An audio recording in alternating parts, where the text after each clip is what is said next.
Good morning. অনেক ভালোবাসা সবাইকে। সকালবেলায় আমার গোপাল সোনার কিন্তু স্নান হয়ে গেছে। ওকে নিয়ে একটু ঝুল বারান্দায় দাঁড়িয়েছিলাম রোদে, তারপর ওকে ওর জায়গা মতন বসিয়ে দিয়ে ওকে কিন্তু সবার আগে খেতে দিয়ে দেবো।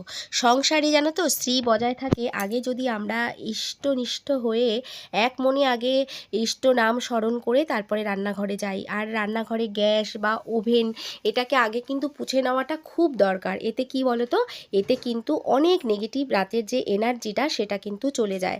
তারপর দেখো সকালবেলায় ছেলে উঠেছিল, ওকে একটা পাউরুটি, একটু দুধ আর দিয়েছিলাম ত্রিপালি থানকুনি পাতা। এটা প্রতিদিন দিই।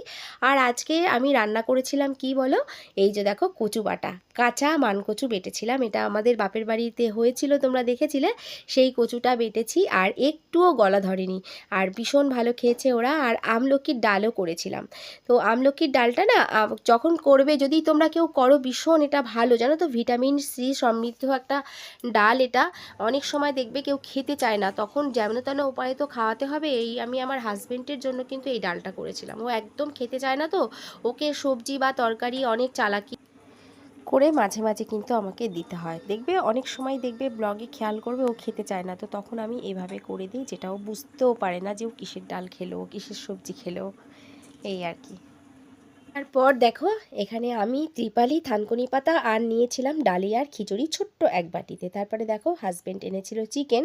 তো চিকেনটাকে ভালো করে ধুয়ে নিয়ে কড়াইতে যেরকম করার সেরকমই এবার চিকেনটা করে নেব। আর একদম দেখো তেল বেরিয়েছিল, ভীষণ চর্বি ছিল।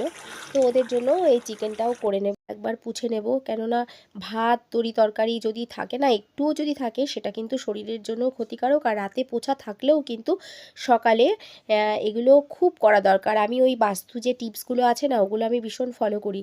তো এগুলো ফলো করলে, আর দেখো নিজেরা যদি ঠিকঠাক চলনে চলা যায় না, মানে ঠিকঠাকভাবে চলা যায়, তাহলে কিন্তু লক্ষ্মীশ্রী সংসারে এমনিই বজায় থাকে। টুকটাক জিনিসগুলো আমাদের শাশুড়ি মার কাছে যখন আমি শুনতাম না, তখন বিরক্ত বোধ একটা হতো। কিন্তু এখন যত দিন দিন সংসার করছি এত দিন ধরে, তো তো তখন কিন্তু মনে আমার সবসময় আসে যে এগুলো মানলে কিন্তু সংসারে শ্রীবৃদ্ধি হতে বাধ্য। এঁঠো মানা, পুজো আচরা ঠিকভাবে করা, ইষ্ট নাম জপ করতে করতে রান্না করা, সেটা তুমি যাই কেন করো না। আর হচ্ছে সব সময় চলাফেরায় নাম জপ করা, এগুলো যদি করা যায় না, মানুষ কিন্তু এমনিই সুস্থ থাকে, সংসারে শ্রী ফিরে আসবেই আসবে। তো আজকে দেখো ভিডিওটা এখানেই শেষ করে দিচ্ছি। আর ছোট্ট ভিডিও বানিয়েছি, চেষ্টা করি যে একদিন ছাড়া ছাড়া ভিডিও দেওয়ার। আর সবাইকে অনেক ভালোবাসা জানিয়ে ভিডিওটা শেষ করছি। ভালো থেকো সবাই, টাটা, দেখা হবে নেক্সট ব্লগে।